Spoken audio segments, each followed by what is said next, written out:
Japan के दारुल-हुकूमत Tokyo के नेवा में एक झील के किनारे किसी जापानी ने देखा कि एक मुर्गाबी के जिस्म में एक छोटा सा तीर पेवस्त है। वो तीर गालिबन किसी बच्चे के खिलौने का हिस्सा था और किसी बच्चे ने ही नादानी में वो तीर चलाकर मुर्गाबी का शिकार करना चाहा। लेकिन तीर छोटा होने की वजह से मुर्गाबी को मार तो ना सका, लेकिन इसके जिस्म में पेवस्त ज़रूर हो गया। जापानी शहरी ने जख्मी मुर्गाबी को देखा तो उसने रेस्क्यू वाले अमले को फ़ोन कर दिया।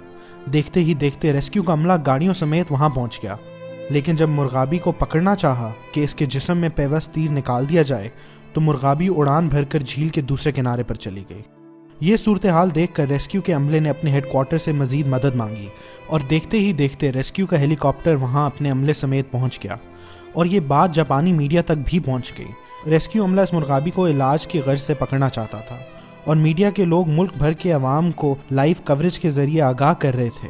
हर कोई इस बेज़बान परिंदे की तकलीफ के हवाले से परेशान था और इन्हें यह फिक्र लाहक थी कि कहीं ये मुर्गाबी इस छोटे तीर की वजह से मर ना जाए।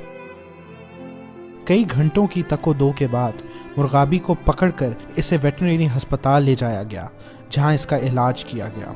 खुदा करके मुर्गाबी का तीर निकाल कर इसके ज़ख्म का इलाज करने के बाद इसे एक अवामी हजूम के सामने फ़िज़ा में उड़ा दिया गया। लोगों ने तालियां बजाकर खुशी का इजहार किया और यूं एक बेज़बान परिंदे की जान बच गई। शायद वो परिंदा कहीं जाकर जापान के लोगों के लिए स्टेटमेंट तो ना दे सके, शायद जापान की हुकूमत और वहाँ के रेस्क्यू के अदारे के हक़ में प्रेस कॉन्फ्रेंस भी ना कर सके, लेकिन इस परिंदे के ज़रिए इनके अपने ही मुल्क के लोगों को ये पैगाम ज़रूर मिल गया कि इंसान तो इंसान, चरिंद परिंद भी अल्लाह की मखलूक हैं और इनको भी दुख और तकलीफ से बचाना चाहिए।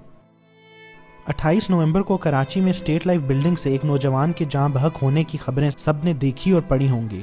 23 साल ये नौजवान, जिसका नाम अवैस बेग बताया जाता है, एक मरीज बाप का बेटा था जिसने ना सिर्फ बीकॉम कर रखा था बल्कि बीकॉम के इम्तिहानात में पहली 10 पोजीशंस हासिल करने वाले स्टूडेंट्स में इसका नाम भी शामिल था। ये नौजवान MBA करना चाहता था, लेकिन पढ़ाई के साथ साथ मेहनत करके अपने अखराजात और घर वालों की मदद भी करना चाहता था। अवैस बेग 5 बहन भाइयों में दूसरे नंबर पे था।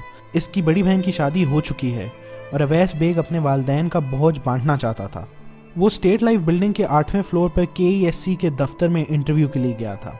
वो शॉर्टलिस्ट हो चुका था और इसका फाइनल इंटरव्यू होना था। इसके साथ इसके 2 दूसरे दोस्त भी थे कि अचानक शॉर्ट सर्किट की वजह से बड़ी इमारत के निचले फ्लोर पर आग लग गई। आग के शोर और इस दौरान बिजली की मौतली ने माहौल को खतरनाक सूरत हाल से दोचार कर दिया।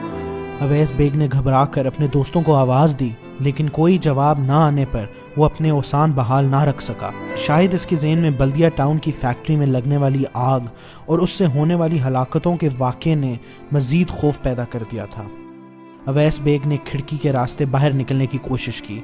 चूँकि 8वीं मंजिल से खिड़की के रास्ते निकलने के इम्कानात ना होने के बराबर थे, घबराहट में अवैस बेग इस खिड़की से लटक गया।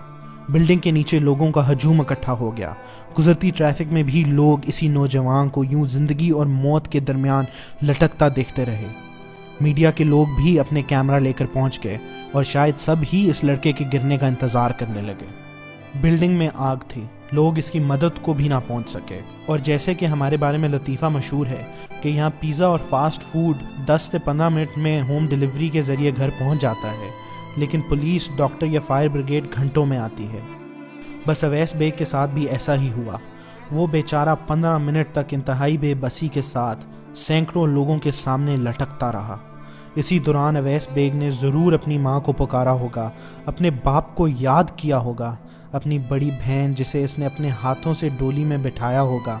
अवैस को अपनी इस बहन की याद तो आई होगी, अपनी छोटी बहन और दोनों भाइयों को पुकारा तो होगा। अपनी ज़िंदगी के सारे ख्वाब इसके जहन में एक फ़िल्म की तरह चल रहे होंगे। एक आम नौजवान की तरह कभी वो भी अपनी क्रिकेट टीम की जीत पर खुश या गमनाक हुआ होगा। मुल्क की हर कामयाबी पर इसका भी सर फ़ख्र से बुलंद हुआ होगा, लेकिन आज अपने ही मुल्क में इसका कोई गम ख्वार ऐसा ना था जो इसे ज़िंदगी दे सके और इस अपने ही देश में अवैस के लिए कोई हेलीकॉप्टर उड़ान ना भर सका। लोग इसकी बेबसी का तमाशा तो देखते रहे, लेकिन किसी ने ज़मीन पर हिफाजती तौर पर फोम के गधे ना बिछाए, जहाँ कुछ देर के बाद गिरकर अवैस ने दम तोड़ देना था। काश अवैस जापान में रहने वाली एक मुर्गाबी होता।